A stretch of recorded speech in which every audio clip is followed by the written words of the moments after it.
Item ಯಾವುದೇ ಇರಲಿ try ಮಾಡಿ ಆಚಿ ಚಿಕನ್ ಮಸಾಲಾ. ಆಚಿ ಚಿಕನ್ ಮಸಾಲಾ.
ನಲ್ಲಿ ಲೈವ್ ದೃಶ್ಯಾವಳಿಗಳು ಬರ್ತಾ ಇದೆ ವೀಕ್ಷಕರೇ, ತಾವು ನೋಡ್ತಾ ಇದ್ದೀರಿ.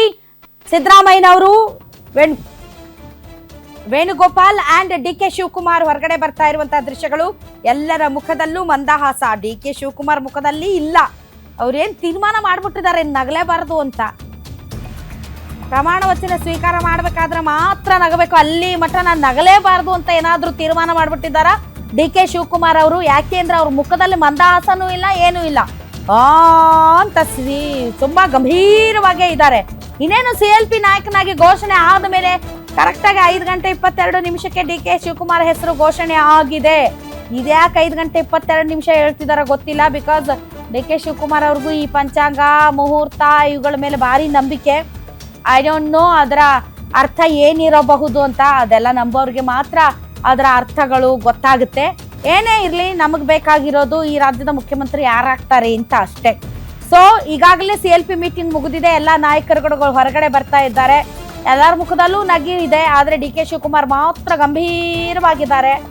ಈ ರಾಜೀನಾಮೆ ಪ್ರಹಸನ ನಡೆದಾಗಿಂದ ಈಗಿನವರೆಗೂ ಕೂಡ ಅವ್ರ ಮುಖದಲ್ಲಿ ಒಂದು ಕ್ಷಣನೂ ನಗು ನೋಡ್ಲಿಲ್ಲ. ಅಷ್ಟೇ ಗಂಭೀರ್ಯವಾಗಿದ್ದಾರೆ ಅವರು.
ಆಯ್ಕೆ ಮಾಡಲಾಗಿದೆ ಶಾಸಕಾಂಗ ಪಕ್ಷದ ಸಭೆಯ ನಾಯಕನಾಗಿ. ಇನ್ನೇನು ಸೀದಾ ಲೋಕಭವನಕ್ಕೆ ತೆರಳ್ತಾರಂತೆ. ಈಗ ಲೋಕಭವನದ ಸುತ್ತಮುತ್ತ ವರುಣನ ಆಗಮನ ಆಗಿದೆ, ತಂಪೆರೆದಿದೆ. ಸೊ ಈ ಕ್ಷಣದಲ್ಲಿ ಲೋಕಭವನಕ್ಕೆ ಸೀದಾ ತೆರಳುತ್ತಾರಾ? ಯಾಕಂದ್ರೆ 7 ಗಂಟೆಗೆ ರಾಜ್ಯಪಾಲರು ಬೇರೆ ಎಲ್ಲೋ ಹೋಗ್ತಾರಂತೆ. ಈ ನಿಟ್ಟಿನಲ್ಲಿ ಮುಂದಿನ ಪ್ರಕ್ರಿಯೆಗಳೇನು ಅನ್ನೋದ್ರ ಬಗ್ಗೆ ಹೆಚ್ಚಿನ ಡೀಟೇಲ್ಸ್ ಕೊಡ್ತಾರೆ ಮತ್ತೆ ನಮ್ಮ political bureau chief Maruti Pavagada. Maruti, ಅಂತೂ ಇಂತೂ ಹೊಸ ನಾಯಕನ ಆಯ್ಕೆ ಆಗಿದೆ. ಆದರೂ ಡಿ.ಕೆ. ಶಿವಕುಮಾರ್ ಮುಖದಲ್ಲಿ ನಗು ಇಲ್ಲ. ಬಹಳ ಗಂಭೀರವಾಗಿದ್ದಾರಪ್ಪ ಅವರು. ಈ ರಾಜೀನಾಮೆ ಪ್ರಹಸನ ಆರಂಭ ಆದಾಗಿನಿಂದಲೂ ಕೂಡ ಬಹಳ ಗಂಭೀರವಾಗಿದ್ದಾರೆ. ಏನ್ ನಕ್ರೆ ಸಿದ್ದರಾಮಯ್ಯನವ್ರು ಬೇಜಾರು ಮಾಡ್ಕೊಂಡ್ಬಿಡ್ತಾರೆ ಅಂತ ಏನಾದ್ರೂ ತೀರ್ಮಾನ ಮಾಡ್ಬಿಟ್ಟಿದಾರ ಏನೋ. ಮಾರುತಿ, ನೆಕ್ಸ್ಟ್ ಪ್ರೊಸೀಜರ್ ಏನು? 5:22 ಕಾಂಗ್ರೆಸ್ನ ಶಾಸಕಾಂಗ ಪಕ್ಷದ ನೂತನ ನಾಯಕನನ್ನು ಶಾಸಕರು ಒಕ್ಕೊರಲಿನಿಂದ ನೇಮಕ ಮಾಡಿಕೊಂಡಿದ್ದಾರೆ. ನಾವು ಹಿಂದೇನೂ ಕೂಡ ಮಂಗಳವಾರ 7 ಗಂಟೆಗೆ ಹೇಳಿದ್ವಿ. ರಾಜ್ಯದ ಮುಖ್ಯಮಂತ್ರಿಗಳು ಬದಲಾವಣೆ ಆಗ್ತಾ ಇದ್ದಾರೆ ಅಂತ. ಇವಾಗ ವೇಣುಗೋಪಾಲ ಸುರ್ಜೇವಾಲ ಅವರು ಹೊರಗಡೆ ಬಂದು ಎಲ್ಲವೂ ಕೂಡ ಮಾಧ್ಯಮಗಳ ಸೃಷ್ಟಿ ಆ ಥರದ್ದು ಯಾವುದೇ ಬೆಳವಣಿಗೆಗಳು ಇಲ್ಲ ಅಂದಾಗಲೂ ಕೂಡ ಗ್ಯಾರಂಟಿ ನ್ಯೂಸ್ ಸುದ್ದಿ ಮಾಡಿತ್ತು ಸಿದ್ದರಾಮಯ್ಯ ಅವರು ರಾಜೀನಾಮೆ ಕೊಡ್ತಾರೆ, ಡಿ ಕೆ ಶಿವಕುಮಾರ್ ಅವರು ಮುಖ್ಯಮಂತ್ರಿ ಆಗ್ತಾರೆ ಅಂತ. ಆ ಕ್ಷಣದಿಂದ ಈ ಕ್ಷಣದವರೆಗೂ ಏನೆಲ್ಲ ಪೊಲಿಟಿಕಲ್ ಬಿಗ್ ಡೆವಲಪ್ಮೆಂಟ್ಸ್ ಆದವು, ಏನೆಲ್ಲ ಬಹುದೊಡ್ಡದಾದಂಥ ಬೆಳವಣಿಗೆ ರಾಜಕೀಯ ಬೆಳವಣಿಗೆಗಳಾದವು, ಅದು ಪ್ರತಿಯೊಂದು ವಿಚಾರದಲ್ಲೂ ಕೂಡ ಗ್ಯಾರಂಟಿ ನ್ಯೂಸ್ ಬ್ರೇಕ್ ಮಾಡ್ತಲೇ ಬಂದಿದೆ. ಈಗಲೂ ಕೂಡ 5:22 ನೂತನ ಕಾಂಗ್ರೆಸ್ನ ಶಾಸಕಾಂಗ ಪಕ್ಷದ ನಾಯಕರನ್ನಾಗಿ ಡಿ ಕೆ ಶಿವಕುಮಾರ್ ಅವ್ರನ್ನ ಒಕ್ಕೊರಲಿನಿಂದ ನೇಮಕ ಮಾಡ್ತಾ ಇದ್ವಿ ಅನ್ನುವಂಥದ್ದನ್ನು ಹಂಗಾಮಿ CM ಸಿದ್ದರಾಮಯ್ಯ ಅವರ ಬಾಯಲ್ಲೇ ಅಧಿಕೃತವಾಗಿ ಶಾಸಕಾಂಗ ಪಕ್ಷದ ಸಭೆಯಲ್ಲಿ ಆಗಿದ್ದು. ಈಗ ಮುಂದಿನ ಪ್ರಕ್ರಿಯೆ ಏನು ಅಂತ ಹೇಳಿದ್ರೆ ಡಿ ಕೆ ಶಿವಕುಮಾರ್ ಹಾಗೂ ಸಿದ್ದರಾಮಯ್ಯ ಅವರ ಜೊತೆಗೂಡಿ ಸುಮಾರು 10 ಜನರ ಕಾಂಗ್ರೆಸ್ನ ಹಿರಿಯ ಶಾಸಕರ ನಿಯೋಗ ರಾಜಭವನಕ್ಕೆ ತೆರಳುತ್ತೆ.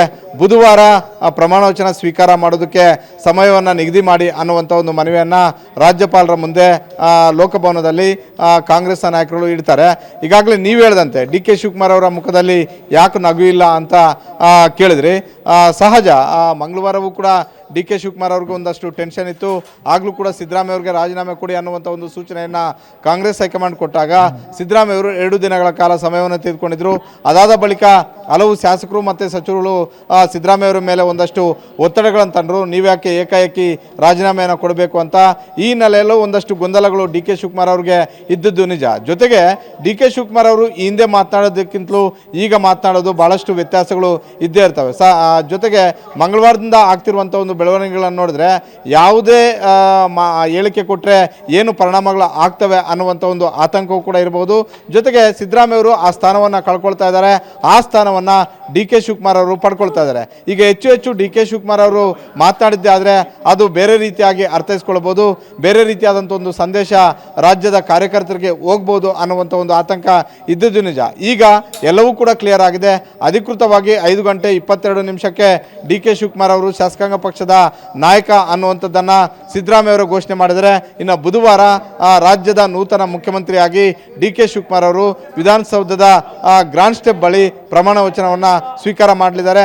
ರಾಜ್ಯಪಾಲ ತಾವರ್ಚಂದ್ ಗೆಹ್ಲೋಟ್ ಅವರು ಪ್ರಮಾಣ ವಚನವನ್ನು ಬೋಧನೆ ಮಾಡ್ತಾರೆ. ರಾಧಾ, ಓಕೆ, ನನಗೆ ಬಂದಂತ ಸೋರ್ಸಸ್ ಪ್ರಕಾರ ಮಾರುತಿ ಈ ವಿಚಾರವನ್ನ 15 ದಿನಗಳ ಹಿಂದೆನೆ ತಮ್ಮ ಆಪ್ತರ ಬಳಿ ಡಿ ಕೆ ಶಿವಕುಮಾರ್ ಹೇಳ್ಕೊಂಡಿದ್ರು. ನೋಡಿ, ಮೇ ಅಂತ್ಯದ ಒಳಗಡೆ ಎಲ್ಲಾ ಪ್ರೊಸೀಜರ್ಸ್ ಆಗೋಗುತ್ತೆ, 3ನೇ ತಾರೀಕು ನಾನು ಪ್ರಮಾಣ ವಚನ ಸ್ವೀಕರಿಸ್ತೀನಿ, ಇದು ಶತಸಿದ್ಧ ಅಂತ. ಸೊ ಈ ಒಂದು ಪ್ರೊಸೀಜರ್ಸ್ ಆಗೋಕ್ಕಿಂತ ಮುಂಚೆನೆ ಯಾರೋ ಒಬ್ರು ನನಗೆ ಹೇಳಿದ್ರಪ್ಪ, ಹಾಗೇನೆ ಆಗ್ತಾ ಇದೆ ಎಲ್ಲವೂ. ಹಾಗಾದ್ರೆ ಮೊದಲೇ ಗೊತ್ತಿತ್ತು ಡಿ ಕೆ ಶಿವಕುಮಾರ್ ಅವ್ರಿಗೆ ಇದೆಲ್ಲ ಆಗುತ್ತೆ ಅಂತ? ಖಂಡಿತ ಡಿ ಕೆ ಶಿವಕುಮಾರ್ ಅವರು ಇವತ್ತು ನಿನ್ನೆಯಿಂದ ಈ ಪ್ರಯತ್ನ ಮಾಡಿದ್ದಲ್ಲ. ಮೇ ತಿಂಗಳಲ್ಲಿ ಬಹುದೊಡ್ಡದಾದಂಥ ರಾಜಕೀಯ ಟೈಮ್ ಅಂಡ್ ಎಲ್ಲ ರೀತಿಯಾದಂಥ ಪ್ರೊಸೀಜರ್ಸ್ ಇಲ್ಲ. ಈಗ ಈ ಮಾತುಕತೆ ವೇಳೆ ಇದ್ದಿದ್ದು ಕೇವಲ ಸಿದ್ದರಾಮಯ್ಯ ಮತ್ತು ಡಿ ಕೆ ಶಿವಕುಮಾರ್, ಸುರ್ಜೇವಾಲಾ ಮತ್ತು ವೇಣುಗೋಪಾಲ್, ರಾಹುಲ್ ಗಾಂಧಿ. ಯಾವಾಗ ನಾನು ಹೇಳ್ತಾ ಇರುವಂಥದ್ದು 2023ರಲ್ಲಿ. ಹೀಗಾಗಿ ಡಿ ಕೆ ಶಿವಕುಮಾರ್ ಅವರು ಪದೇ ಡಿ ಕೆ ಶಿವಕುಮಾರ್ ಮತ್ತು ಅವರ ಟೀಮ್ ಅವರಾಗಿರ್ಬೋದು ನವೆಂಬರ್ ತಿಂಗಳಿಂದಲೂ ಕೂಡ ಪದೇ ಹೇಳ್ತಾ ಇದ್ರು ಇಂಥ ದಿನವೇ ಡಿ ಕೆ ಶಿವಕುಮಾರ್ ಅವ್ರಿಗೆ ಅಧಿಕಾರ ಯೋಗ ಸಿಗುತ್ತೆ ಅಂತ. ಆದರೆ ಕಾರಣಾಂತರಗಳಿಂದ ಸಿಗಲಿಲ್ಲ. ಅದಕ್ಕೂ ಕೂಡ ಒಂದು ರೀಸನ್ ಇದೆ. ಪಂಚರಾಜ್ಯಗಳ ಚುನಾವಣೆ ನಡೀತಾ ಇತ್ತು. ಕೇವಲ ದೇಶದಲ್ಲಿ 4 ರಾಜ್ಯಗಳಲ್ಲಿ ಅಧಿಕಾರದಲ್ಲಿರುವಂತಹ ಕಾಂಗ್ರೆಸ್ಗೆ ಒಬ್ಬ ಹಿಂದುಳಿದ ನಾಯಕ ಕರ್ನಾಟಕದಲ್ಲಿ ಮಾತ್ರ ಮುಖ್ಯಮಂತ್ರಿಯಾಗಿ ಇದ್ದಿದ್ದು. ಒಂದು ವೇಳೆ ಸಿದ್ದರಾಮಯ್ಯ ಅವರನ್ನು ನವೆಂಬರ್ ಡಿಸೆಂಬರ್ ತಿಂಗಳಲ್ಲಿ ಕೆಳಗಿಳಿಸಿದ್ದೇ ಆಗಿದ್ದರೆ ನವೆಂಬರ್ 20ನೇ ತಾರೀಕಿಗೆ ಸಿದ್ದರಾಮಯ್ಯ 2.5 ವರ್ಷ ಕಂಪ್ಲೀಟ್ ಮಾಡಿದ್ರು. 2025 ನವೆಂಬರ್ 20ನೇ ತಾರೀಕಿಗೆ ಸಿದ್ದರಾಮಯ್ಯ ರಾಜ್ಯದ ಮುಖ್ಯಮಂತ್ರಿಯಾಗಿ 2.5 ವರ್ಷ ಕಂಪ್ಲೀಟ್ ಆಗಿತ್ತು. ಒಂದು ವೇಳೆ ಆ ಸಂದರ್ಭದಲ್ಲೇ ಸಿದ್ದರಾಮಯ್ಯ ಅವರನ್ನು ಮುಖ್ಯಮಂತ್ರಿ ಸ್ಥಾನದಿಂದ ಕೆಳಗಿಳಿಸಿದ್ದೇ ಆಗಿದ್ದರೆ ಅದರ ಪರಿಣಾಮ ಪಂಚರಾಜ್ಯಗಳ ಚುನಾವಣೆ ಮೇಲೆ ಬೀರಬಹುದು ಅನ್ನುವಂಥ ಒಂದು ಆತಂಕ ಕಾಂಗ್ರೆಸ್ನ ಹೈಕಮಾಂಡ್ಗಿದ್ದಿದ್ದು. ಈ ಹಿನ್ನೆಲೆಯಲ್ಲೇ ನವೆಂಬರಲ್ಲಿ ಆದಂತಹ ರಾಜಕೀಯ ಬೆಳವಣಿಗೆಗಳ ಹಿನ್ನೆಲೆಯಲ್ಲಿ ಕಾಂಗ್ರೆಸ್ ಹೈಕಮಾಂಡ್ ಇಬ್ಬರನ್ನು ದೆಹಲಿಗೆ ಕರೆಸ್ಕೊಳ್ತು. ಜೊತೆಗೆ ಒಂದಷ್ಟು ದಿನಗಳ ಕಾಲ ಪಂಚರಾಜ್ಯಗಳ ಚುನಾವಣೆ ಮುಗಿಯೋವರೆಗೂ ಕೂಡ ನೀವು ವೆಯ್ಟ್ ಮಾಡಬೇಕು ಅನ್ನುವಂಥ ಒಂದು ಸಂದೇಶವನ್ನು ಡಿ ಕೆ ಶಿವಕುಮಾರ್ ಅವ್ರಿಗೆ ಹೇಳ್ತು. ಸಿದ್ದರಾಮಯ್ಯ ಅವರನ್ನು ಬದಲಾವಣೆ ಮಾಡ್ತೀವಿ ಅಂತ ಹೇಳಿಲ್ಲ, ನೀವು ಚೆನ್ನಾಗಿ ಕೆಲಸ ಮಾಡ್ತಾ ಇದ್ದೀರಾ, ನೀವು ಮಾಡ್ಕೊಂಡು ಹೋಗಿ, ನಾವು ಹೇಳಿದಾಗ ನೀವು ದೆಹಲಿಗೆ ಬನ್ನಿ ಅಂತ. ಸಿದ್ದರಾಮಯ್ಯ ಅವ್ರಿಗೆ ಮೊನ್ನೆ ಹೋದಾಗಲೂ ಕೂಡ ಇದೇ ಆಶ್ಚರ್ಯ, ಇದೇ ಆಘಾತ ಆಗಿದ್ದು. ಕಳೆದ 2-3 ತಿಂಗಳಿಂದ ಅಂದರೆ ಜನವರಿ 15ನೇ ತಾರೀಕು ರಾಹುಲ್ ಗಾಂಧಿ ಅವರು ಮೈಸೂರಿಗೆ ಬಂದಾಗ, ಕೇರಳಕ್ಕೆ ಹೋಗುವಂಥ ಸಂದರ್ಭದಲ್ಲಿ ಮೈಸೂರಿಗೆ ಬಂದಾಗ ನಿಮಗೇನು ಸಮಸ್ಯೆ ಇಲ್ಲ, ಕ್ಲಿಯರ್ ಆಗಿದೆ, ನಿಮ್ಮ ಪಾಡಿಗೆ ನೀವು ಆಡಳಿತವನ್ನು ನಡೆಸ್ಕೊಂಡು ಹೋಗಿ ಅಂತ ಹೇಳಿದಂಥವ್ರು ಮೊನ್ನೆ ಮಂಗಳವಾರ ದೆಹಲಿಗೆ ಕರೆಸ್ಕೊಂಡು ನೀವು ನೇರ ಏಕಾಏಕಿ 2 ದಿನಗಳ ಒಳಗಾಗಿ ಒಂದು ಡಿಸೈಡ್ ಮಾಡಿ ರಾಜ್ಯ ರಾಜಕಾರಣದಿಂದ ರಾಷ್ಟ್ರ ರಾಜಕಾರಣಕ್ಕೆ ಬನ್ನಿ ಅನ್ನುವಂಥ ಒಂದು ಮಾತನ್ನು ಹೇಳಿದಾಗ ಆ ಕ್ಷಣದಲ್ಲಿ ಸಿದ್ದರಾಮಯ್ಯ ಅವರಿಗೆ ಒಂದು ರೀತಿ ಆಶ್ಚರ್ಯ, ಒಂದು ರೀತಿ ಆಘಾತ ಆಗಿದ್ದು ಕೂಡ ನಿಜ. ಇನ್ನೂ ಕೂಡ ಆ ಹೇಳಿಕೆಯಿಂದ ಸಿದ್ದರಾಮಯ್ಯ ಅವರು ಹೊರಗಡೆಗೆ ಬಂದಂತೆ ಕಾಣಿಸ್ತಾ ಇಲ್ಲ. ಹೀಗಾಗಿ ಇದು ನಿನ್ನೆನೋ ಇವತ್ತೋ ಅಲ್ಲ, ಡಿ ಕೆ ಶಿವಕುಮಾರ್ ಅವರಿಗೆ ಪ್ರತಿ ಮಿನಿಟ್ ಟು ಮಿನಿಟ್ ಅಲ್ಲಿ ಕಾಂಗ್ರೆಸ್ ಹೈಕಮಾಂಡ್ ಅಂಗಳದಲ್ಲಿ ಏನೆಲ್ಲ ಬೆಳವಣಿಗೆಗಳು ಆಗ್ತಿದ್ದಾವೆ ಅನ್ನುವಂಥದ್ದನ್ನು ಪ್ರತಿಯೊಬ್ಬರು ಕೂಡ ಕಾಂಗ್ರೆಸ್ ಹೈಕಮಾಂಡ್ ಅಂಗಳದಲ್ಲಿರುವಂತಹ ನಾಯಕರು ಕೊಟ್ಟಿದ್ದಾರೆ, ಮಾಹಿತಿನೂ ಕೊಟ್ಟಿದ್ದಾರೆ. ಜೊತೆಗೆ ಡಿ ಕೆ ಶಿವಕುಮಾರ್ ಮತ್ತು ಡಿ ಕೆ ಸುರೇಶ್ ಆಗಿರ್ಬೋದು, ಅವ್ರ ಟೀಮಲ್ಲಿರುವಂಥ ಹಲವು ನಾಯಕರುಗಳು ಡಿ ಕೆ ಶಿವಕುಮಾರ್ ಅವರಿಗೆ 2.5 ವರ್ಷ ಆದ ಬಳಿಕ ಅಧಿಕಾರ ಹಂಚಿಕೆ ಆಗುತ್ತೆ ಅನ್ನುವಂಥ ಒಂದು ಖಚಿತ ಮಾಹಿತಿ ಅವ್ರಿಗೂ ಕೂಡ ಇತ್ತು. ಸಿದ್ದರಾಮಯ್ಯ ಅವರು ಅದಕ್ಕೆ ಕಮಿಟ್ ಆಗಿದ್ರು. ಹೀಗಾಗಿ ಸಿದ್ದರಾಮಯ್ಯ ಅವರು ಆ ಸಮಯ ಆದ ತಕ್ಷಣ ಆ ಸ್ಥಾನವನ್ನು ಬಿಟ್ಟು ಕೊಡ್ತಾರೆ ಅಂತಲೇ ಇದ್ದಿದ್ದು. ಯಾವಾಗ ಸಿದ್ದರಾಮಯ್ಯ ಅವರನ್ನು ಇನ್ನಷ್ಟು ದಿನಗಳ ಕಾಲ ಮುಂದುವರಿಯೋದಕ್ಕೆ ಕಾಂಗ್ರೆಸ್ ಹೈಕಮಾಂಡ್ ಅವಕಾಶ ಮಾಡಿಕೊಡ್ತು. ಇಲ್ಲಿ ನನಗೆ ಇರುವಂಥ ಮಾಹಿತಿಯ ಪ್ರಕಾರ ಸಿದ್ದರಾಮಯ್ಯ ಅವರ ಮುಂದುವರಿಬೇಕು ಅಂತ ಸಿದ್ದರಾಮಯ್ಯ ಅವರ ಆಸೆಗಿಂತೂ ಕೂಡ ಕಾಂಗ್ರೆಸ್ ಹೈಕಮಾಂಡ್ ಗೆದ್ದಿದ್ದು. ಸಿದ್ದರಾಮಯ್ಯ ಅವರನ್ನು ಕೆಳಗಿಳಿಸಿದ್ರೆ ಪಂಚರಾಜ್ಯ